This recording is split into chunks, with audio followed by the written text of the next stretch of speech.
अपनी अय्याशी के लिए मशहूर विजय माल्या को आज हर कोई ठग, भगौड़ा और न जाने क्या क्या कहते हैं। एक समय पर विजय माल्या को अय्याश जिंदगी का पर्यायवाची कहा जाता था। दुनिया भर में जितने महंगे शौक होते हैं वो सभी माल्या ने पाल रखे थे। महंगी दारू पार्टियां करनी हो या फिर लड़कियों के साथ रंगीली रात बितानी हो, आईपीएल में टीम खरीदने से लेकर F1 रेस और घोड़ों की दौड़ पर भी उसने पैसा लगाया हुआ था। उसका कैलेंडर इतना फेमस था कि उसमें फीचर होने के लिए मॉडल्स से लेकर बड़ी बड़ी एक्ट्रेसेस तक लालायित रहती थी। लेकिन आज विजय माल्या डर से छिपकर विदेश में रह रहा है। हालांकि विदेश में भी वह एक ऐशो आराम की जिंदगी व्यतीत कर रहा है। विजय माल्या पर 9,000 करोड़ रुपए से अधिक का कर्ज है जो उसने भारत के 17 अलग अलग बैंकों से लिया था। विजय माल्या ने सबसे ज्यादा पैसा शराब के कारोबार में ही कमाया है। उसकी कंपनी का नाम किंगफिशर था जो उसे अपने पिता से विरासत में मिली थी। विजय जब केवल 28 साल का था तभी उसके पिता विट्ठल माल्या की मौत हो गई थी। इसके बाद विजय ने अपने पिता के कारोबार में पूरी मेहनत झोंक दी और उसकी मेहनत का असर दिखने भी लगा। किंगफिशर कंपनी दिन दूनी रात चौगुनी तेजी से तरक्की करने लगी। विजय माल्या ने अन्य कई बिजनेस में अपनी किस्मत आजमाई। उसने केमिकल, पेंट, फर्टिलाइजर्स, अखबार और मैगजीन में पैसा निवेश किया। हालांकि जो सफलता उसे शराब के काम में मिल रही थी वह अन्य किसी और काम में नहीं मिल पाई। विजय माल्या के पास जैसे जैसे पैसा आ रहा था उसका असली रंग भी दुनिया को दिखाई देने लगा। हर वक्त उसके आसपास लड़कियों का जमावड़ा लगा रहता था।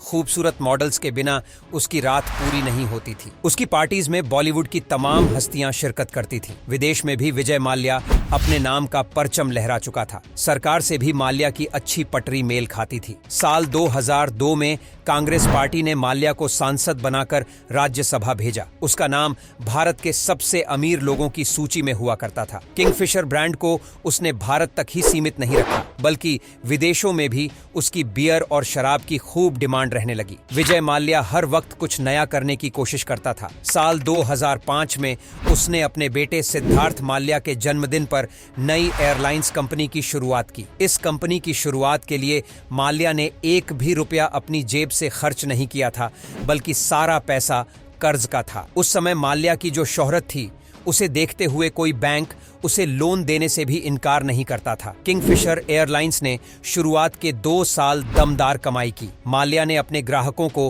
हवा में लग्जरी सुविधाएं देना शुरू कर दिया। 70 से अधिक फ्लाइट्स का संचालन वह कर रहा था। उसने कहा था कि वह 50 से अधिक एयरबेस बहुत जल्द खरीद लेगा। साल 2007 तक किंगफिशर एयरलाइंस ने अच्छी कमाई की और एयर डेक्कन कंपनी को भी खरीद लिया। लेकिन इसके बाद कंपनी का पतन शुरू हो जाता है। साल 2008 में वैश्विक आर्थिक मंदी के दौर में माल्या की हवाई कंपनी को भी नुकसान हुआ। साल 2009 में नुकसान का आकलन किया गया तो वह 5,600 करोड़ था जिसमें बैंकों से लिया हुआ कर्ज भी शामिल था। धीरे धीरे यह कर्ज ब्याज के साथ बढ़कर 7,000 करोड़ तक पहुंच गया। एयरलाइंस की हालत इतनी बुरी हो गई कि स्टाफ को कई महीनों तक सैलरी नहीं दी जा रही थी। एक और कंपनी के स्टाफ मेंबर्स ने सैलरी के लिए सड़कों पर उतरना शुरू कर दिया। वहीं दूसरी ओर विजय माल्या अपनी आलीशान जिंदगी जीता रहा। आए दिन उसकी महंगी पार्टीज की फोटोज समाचारों में देखने को मिल जाती थी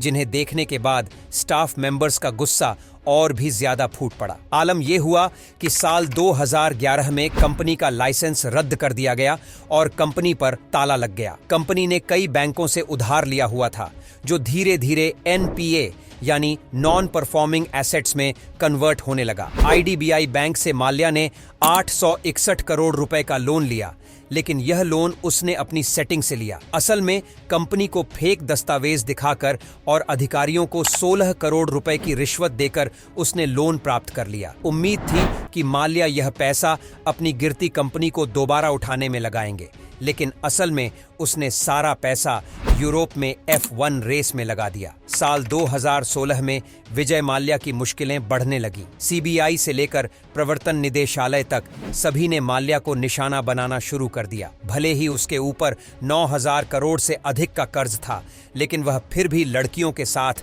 पार्टी करता नजर आ जाता था। विदेशों में जाकर छुट्टी टयां मनाता था। साल 2016 में माल्या के खिलाफ लुकआउट नोटिस जारी कर दिया गया। इस नोटिस की भनक उसे पहले ही लग गई थी। 3 मार्च 2016 को उसकी गिरफ्तारी की पूरी प्लानिंग की जा चुकी थी, लेकिन 2 मार्च को ही वह देश छोड़कर रफू चक्कर हो गया। वह अपनी गर्लफ्रेंड के साथ विदेश भागा था। हैरानी की बात यह है कि उसके विदेश भागने की बात किसी को पता नहीं चली। कहा जाता है कि वह 55 सूटकेस लेकर विदेश गया था।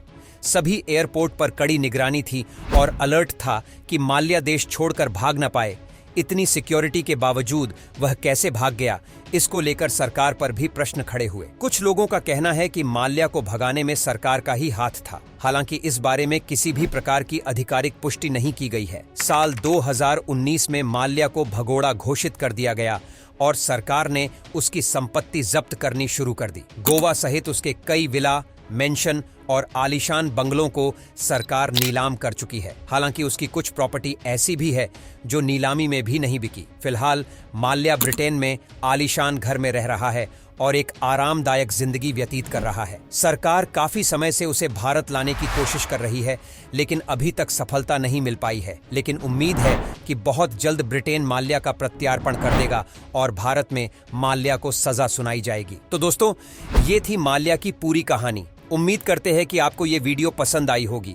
आज के लिए बस इतना ही। मिलेंगे नेक्स्ट वीडियो में, तब तक के लिए बाय।